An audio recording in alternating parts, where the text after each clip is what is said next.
Hey everyone, welcome back to Celeb Lives Are Us, where we bring you the hottest videos. So this next video is of Benzino, and he's basically explaining his version of what happened on the Ruff Ryders Tour. Pretty interesting video, so check it out, guys. All right, let's get to it. And certainly a lot of pain over these last couple of days, but if these guys think that they're going to heal the world's problems in here, I think that they're being unfair to themselves. That's too heavy of a burden.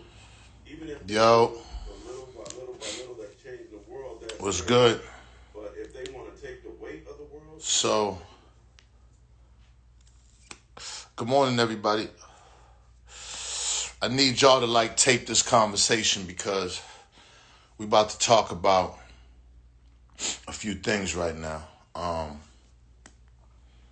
I don't know if y'all seen the Chronicles of the Ruff Ryders last night, but we're going to talk about that. So I'm going to give everybody a chance to get on. We're going to talk about last night. So last night, the Ruff Ryders, I guess they did their, shout out to the Ruff Ryders, D.Y., Kiss, Locks, X, everybody over there. They did their 5-part series, and I knew that this part was coming up about the situation that happened at the Fleet Center. Okay, so I didn't really get to see everything, but from what I seen on Twitter and from what people told me, they explained what happened, the beef between that night between the Locks and the Made Men. The Made Men was my group. Okay, we're gonna talk about what happened. All right, we're gonna talk about what happened. I'm gonna tell you what happened from my point. All right, there's 3 sides to the story. There's his side, and then there's the truth. All right, so I'm gonna tell y'all exactly what happened. So we was on the tour with the Ruff Ryders. I was with a group called the Made Men. That was my group.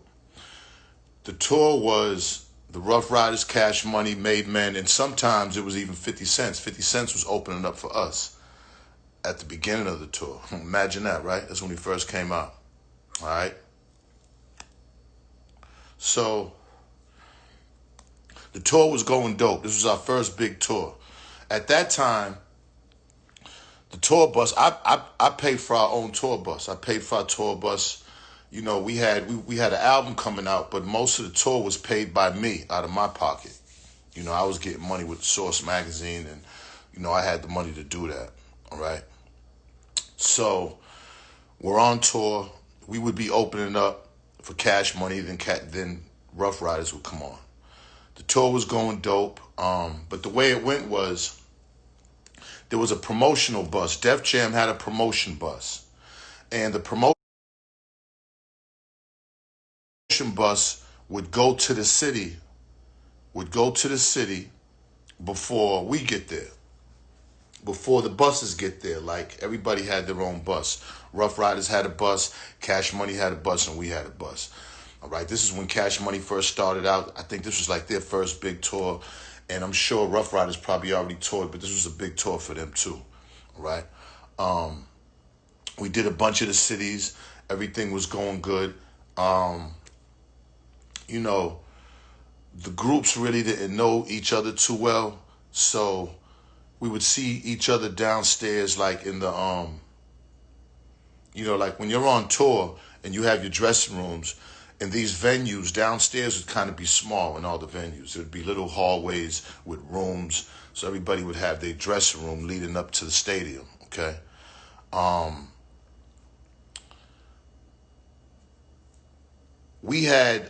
had somebody on the Def Jam tour bus that was just, when they would go to the venues, they'd be putting Made Men posters and stuff up at the venues. So then when the buses would pull up, you would see Made Men posters everywhere.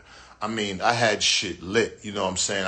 I know the other people on tour was like, what the fuck is going on? Because when all the groups' tour buses would be pulling up, it'd be Made Men shit everywhere. You know, I had my own promotions guy from Boston on the tour bus. All right, my man Jermaine. Shout out to Jermaine. So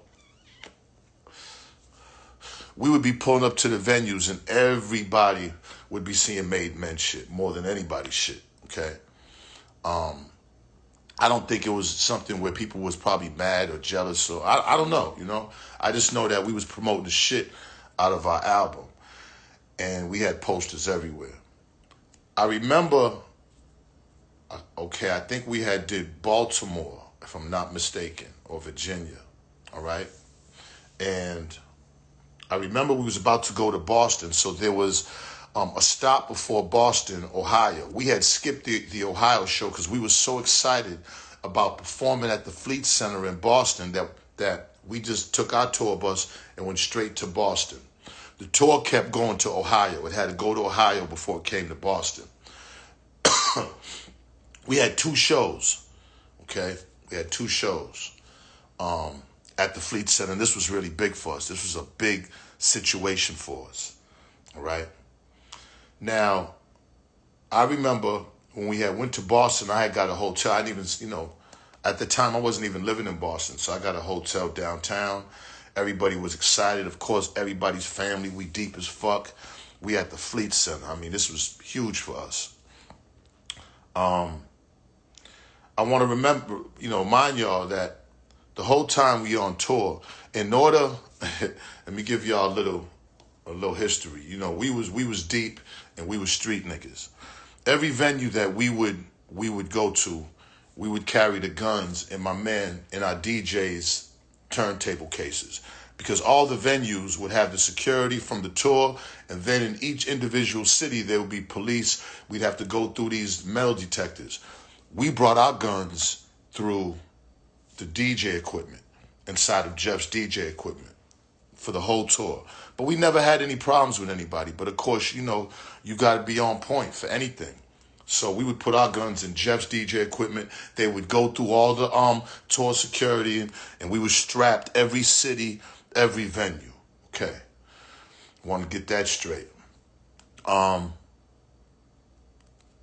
Boston was different. Boston, we had a bad reputation. I had, my reputation was horrible with the police and with the city. So that night in Boston, well, anyways, let me go back. So I'm at the hotel. So I get a call saying that Jermaine got kicked off, had problems in Baltimore, I think it was, and he had got kicked off the tour bus, the Def Jam tour bus. And it was over some chick, and it was over allegations of rape, and it was crazy. Like, we're all in Boston, like, what the fuck is going on? So we had to fly Jermaine in, all right? We didn't know what was going on. But I know it wasn't no rape. I know it wasn't no, it just was a lot of different stories. So we wanted to speak to Jermaine. So Jermaine got there. Now, mind you, the rest of the tour is going to be coming in the next day. Jermaine came in and said, look, this is what happened. Jermaine said at the city that he was in, he was on the tour bus, on the Def Jam promotional tour bus, all right? On the Def Jam promotional tour bus. This was my promotions guy that was on the promotional bus that would hang up flyers everywhere before all the other buses get to the city. Remind you. And Jermaine was just a regular street nigga from Boston. You know what I'm saying?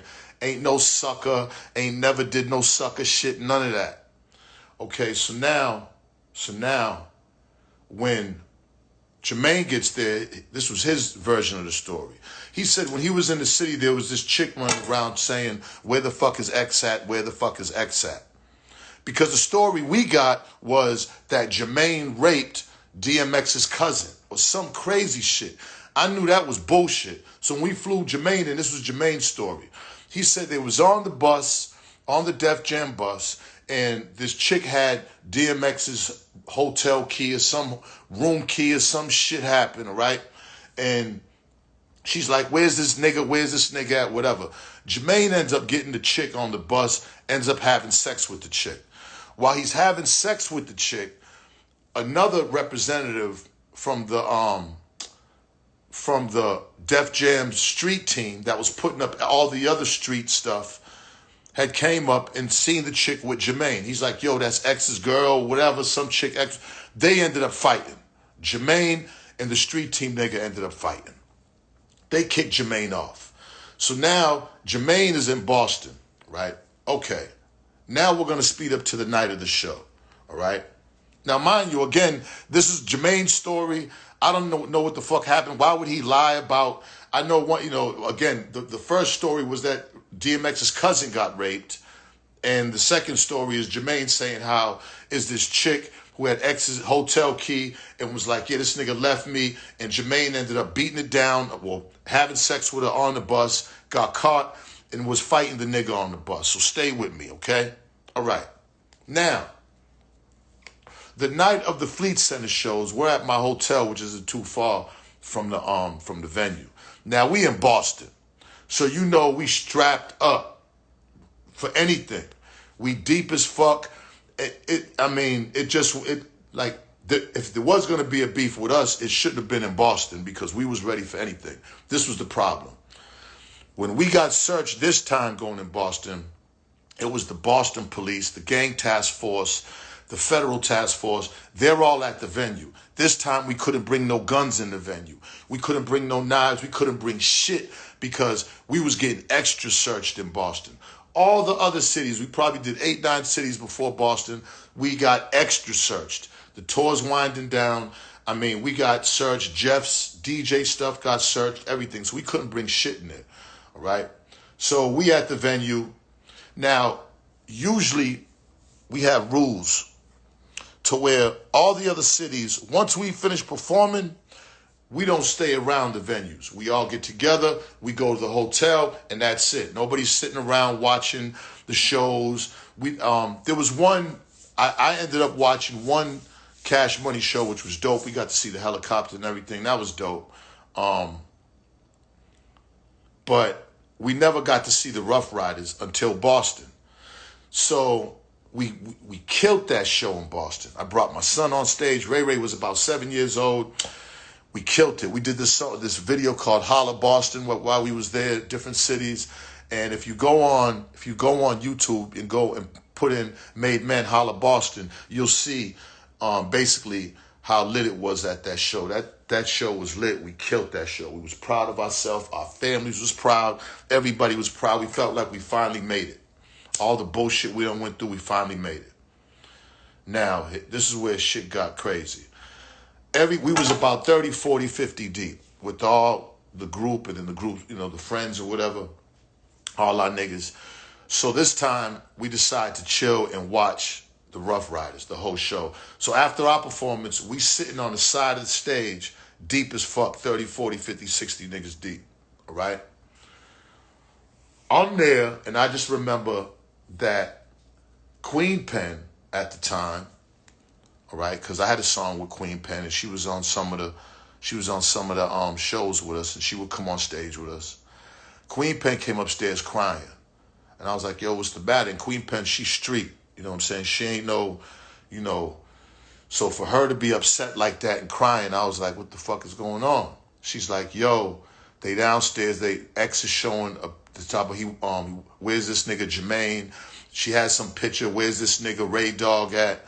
Benzino, whatever, who's this nigga, blah, blah. So now I'm like, oh man, this must be about the shit with Jermaine. Okay. I grab Jermaine. I tell niggas, I say, look, I'm going to take Jermaine downstairs with a couple of niggas. Everybody else stay here. Because I knew if we went downstairs deep like that, it was going to be problems. All right? Because nobody knew what the fuck was going on. I just grabbed Jermaine, a couple of niggas, and say, y'all, wait here. I'm going to go downstairs with them. I'm going to straighten this shit out. We're going to find X. We're going to talk because if this is over a fucking broad that Jermaine fucked or whatever, listen, this is bullshit. We're going to straighten this shit out now. All right.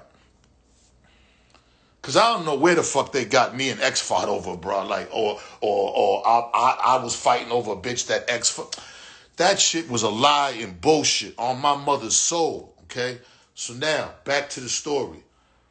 I go downstairs and remember when you in these venues, these little hallways are small. I see niggas. I see Ice Pick J, God rest the dead. I say Ice because I knew the Ruff Ryders. I had met D and Y. We had did songs with I'm Kissing Them.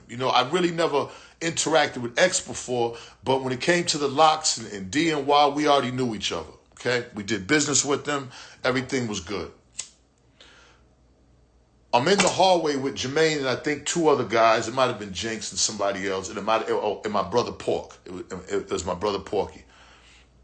Just 4 of us. So we're trying to find X, but it's loud as fuck because at the time, Cash Money's on, and all you hear is boom, boom in the music. You really can't hear too much. So I'm running around looking for X. Yo, anybody see X? We need to talk to X. I got Jermaine. Where's X at? Here comes Styles and them out their room. Like, yo, what up? What up? What up, Ray? Styles like, what up, my nigga? What Styles? What up, bro? Me and Styles are talking. We hugging. A couple more niggas come out with Styles. All of a sudden, all my niggas come. I don't know who told them to come, but all my niggas. So we deep. Now, they see all my niggas. Here comes all the Locks niggas. So they niggas, it's me and my niggas, and everybody's deep. There's 30 niggas on each side. Everybody's deep. Still, we ain't seen X. There was still no sight of X. You know what I'm saying? We still didn't see X. Now, I'm sure the Locks didn't know what the fuck was going on. They didn't know nothing. They didn't know what they didn't know shit. They just see a bunch of niggas and I'm sure they didn't know what was going on because the situation had nothing to do with them. This was over X and Jermaine and some chick that Jermaine had fucked, who was X's chick, who probably wasn't even his chick, was just a chick that he was messing with from the city. Who knows? I don't know nothing. Because I had nothing to do with none of that other than Jermaine was my man.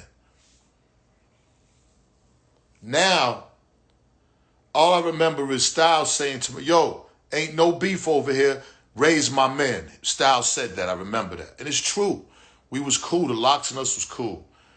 Somebody from my side threw a plastic water bottle. And that's when all hell broke loose. The water bottle got thrown and the Locks' crowd hit somebody. Then everybody started beefing. You know. The beef probably lasts about not even 5, 6, 7 minutes. A few niggas got stabbed. You know what I'm saying? A couple of niggas. I mean, it was both ends going at each other. Both sides going at each other. The police came, maced up shit. Then everybody bounced. It was crazy. All right? Crazy situation. But, you know, I mean, now, the crazy shit is that we squashed it.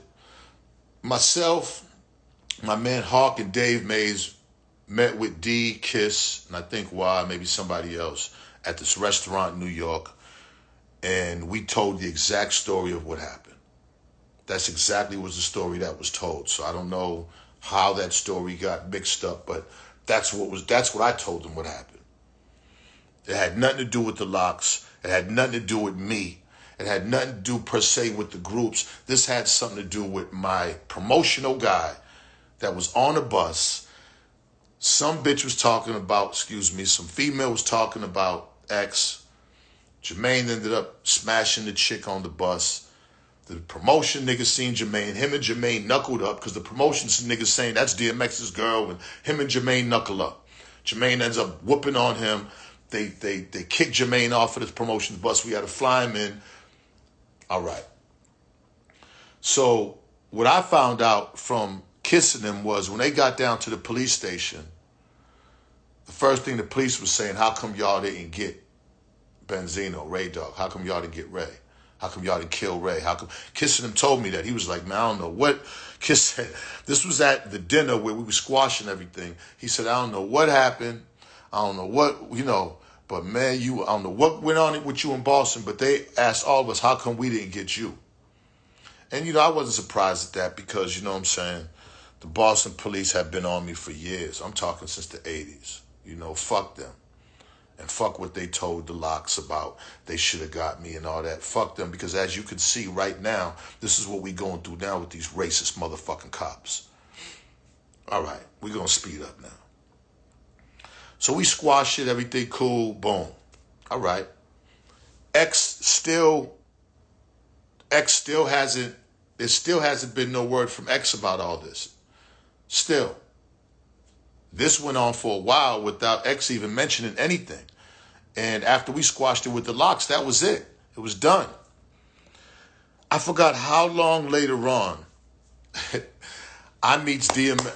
I'm in LA with a bunch of my niggas. We deep, and I'll never forget. I forgot his name, man, which is I'm pissed. But it was X's man.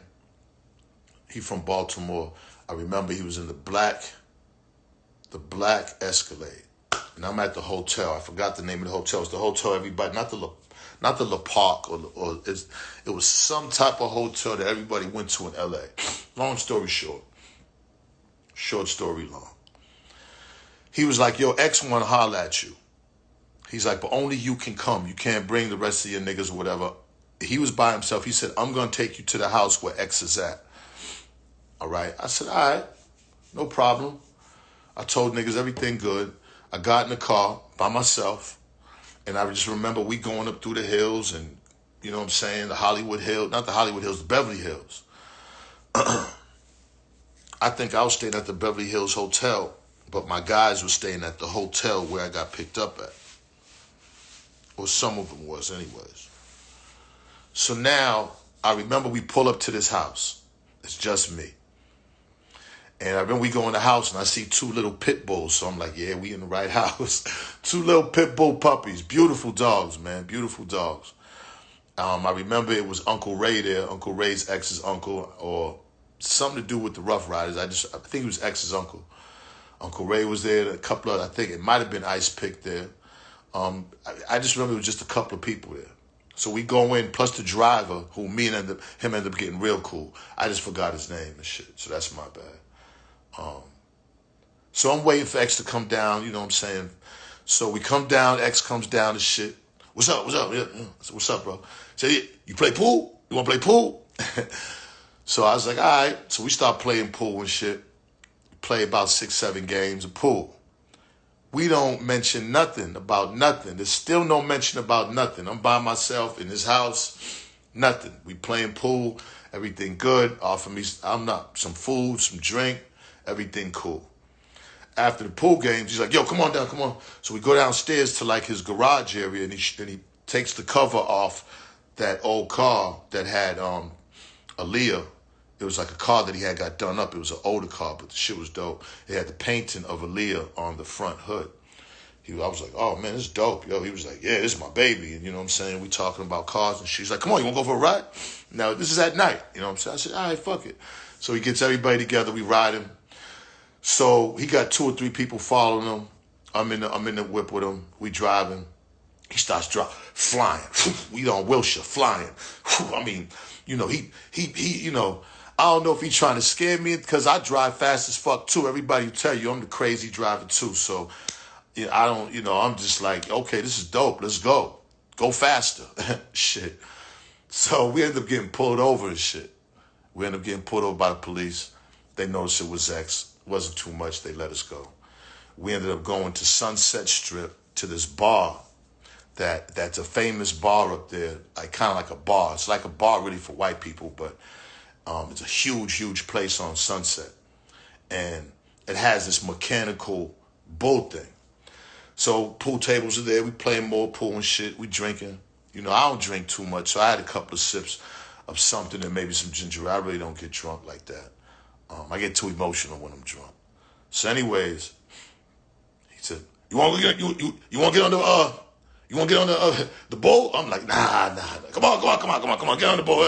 I'm like, nah. I said, I'm not getting on that shit. You know, you get on that shit and it goes crazier. Like, nah. Come on, get on. Okay. So I get on the fucking bull. Throws me off in 5 seconds. I'm on that shit, throws me off in 5 seconds. Quick, fast. He gets on, he's riding, everybody's clapping, they love X. He rides the shit like, yo. I'm like, okay, I see you. That was it. He says, yo, we're going to get together tomorrow in the morning. Going to get together early. That was it. I ended up leaving, going back to my hotel. They left. The next morning, driver comes, picks me up. I meet him at Hobbytown, this place called Hobbytown. You race cars? You don't do the cars? I said, these are these hobby cars, but remote control cars, but the ones you put gas in them, like the real dope ones. So, man, we racing these cars. We doing the car thing all day. So still nothing. We don't speak nothing about what happened. It's the craziest shit. So now he's like, well, we're going to go studio. I said, studio? Okay, shit. Hell yeah, let's go to studio. We about to do some music with DMX. This is dope. Or I don't know what's going on. So we go to the studio. So now we in the studio. I forgot what studio it was. I remember L.T. Hutton, the guy that directed Tupac's movie, and Daz Dillinger ended up had something to do with something. I forgot what it was. Like they was producing something. But the song was produced by P. Killer. He had his producer P. Killer there. So I'm like, okay, we about to do a joint. This is dope. So I remember the shit, he had the hook. The hook was like, lean on me when you're not, but it was like that. It was called Lean On Me or something. So all of a sudden, the dude from Jodeci walks in. I swear to God, I am not making this fucking shit up, bro. The dude from Jodeci walks in. I get him mixed up. I think this was KC, like the slim one.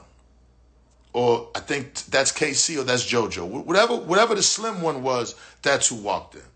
So he's walking, he's like, yo, what's up, man? And, oh, man, I always want to meet you, Source Magazine. And, yeah, I haven't heard about y'all. And boop, boop. So he's in there, and he's singing to the beat. Whoa, whoa, whoa. And I'm like, oh, this is crazy. Like, this is fucking nuts. You know what I'm saying? So he's asking me, my last name's Scott. He's like, yo, you know the Scotts in North Carolina? You know Scotty Scott? I'm like, nah, I don't know Scotty Scott. You know what I'm saying? It's just I'm telling you, you can't even make this fucking shit up, yo. So X ends up doing his verse. The verse was addressing what happened. More or less like, yo, Ray, he mentioned my name in the song, Ray Benz, we both dogs and dog with a dog. And I just remember the verse was dope, but it was basically saying, look, I ain't got no beef with you. We both dogs out here and it's love. That's what the verse was, addressing to me, like I got no beef with you over what happened and it's all love. And it was dope. I ended up doing my verse and it was the same thing. Showing that unity, showing, then all of a sudden, the nigga from Jodeci ended up singing on the fucking hook. He's singing on the hook. So there's a song out there produced by P. Killer with DMX Benzino called Lean On Me with Casey or JoJo, whatever the slim was from Jodeci. Song never came out, but there's a fucking song out there somewhere. After we made the song, that was it. We still never spoke on it, and then that was the last time I really seen X. That's the story. I wasn't fighting nobody over no fucking broad. At the end, I didn't even know who the fucking chick was. Jermaine ended up smashing the chick that probably X ended up seeing on the road. Because you're on the road, you meet chicks. That's just how tour life is. Shit got all crazy. We're downstairs at the venue. The Locks had nothing to do with it, but they came out with a bunch of niggas. I had a bunch. It was all circumstantial. Had nothing to do with me and X fighting over a woman. So I don't know. I'm going to watch it, but I don't know where the fuck that story came from, how it got mixed up. But my story is what the fuck happened. That's on my mama, who I love very much, dearly. That's what the fuck happened. I don't want to hear nothing else about Benzino fighting over a girl and Benzino started trouble. That's the fuck out of here with that shit. That had nothing to do with nothing. That was a promotional nigga that got into it with some chick, and it was a big misunderstanding. It had nothing to do with the Z-ster. Especially women, man, fighting over a woman on tour, owning the Source magazine with a hit record. The fuck I gotta fight over a woman for? Stop it. Come on. That don't even fucking sound right. Just like this last situation, me fighting over. I don't fight over a woman. If you my woman, I'll fight for you. But I'm not fighting over anybody. If there's a woman and she chooses the next nigga, then that's what it is. That's what happens. You take your L, brush off, and go to the next chick. That's not what happened with me. But at the end of the day, I'm not fighting over no woman. And I never had. So all the rumors, I went to social media, Twitter, seen all the fucking fools on Twitter talking about Benzino starting this. Man, get the fuck out of here. Y'all are crazy as fuck to think that. And again, I got to look at the story and see what happened. But If it didn't happen the way I said it, then lies. I don't want to hear that shit. You know, all I got is my reputation. And half the time I be trying to tell the fucking real story from some stupid shit that's being rumored around when it comes to me. I'm a thorough nigga. 100%. I'm not super nigga, but I'm 100% thorough. And I would never cause no major mayhem over no fucking broad. You fucking crazy?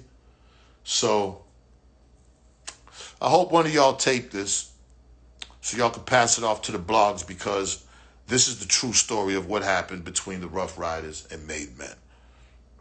All right? I hope y'all enjoy y'all day today. You know what I'm saying? It's nothing but love. About to make my smoothie, take my ass to the gym, then get down to the crab trap. All right? Love y'all. Well, there you have it. And as always, thanks for tuning in to Celeb Lives Are Us. Until next time. And don't forget to hit that like and subscribe button.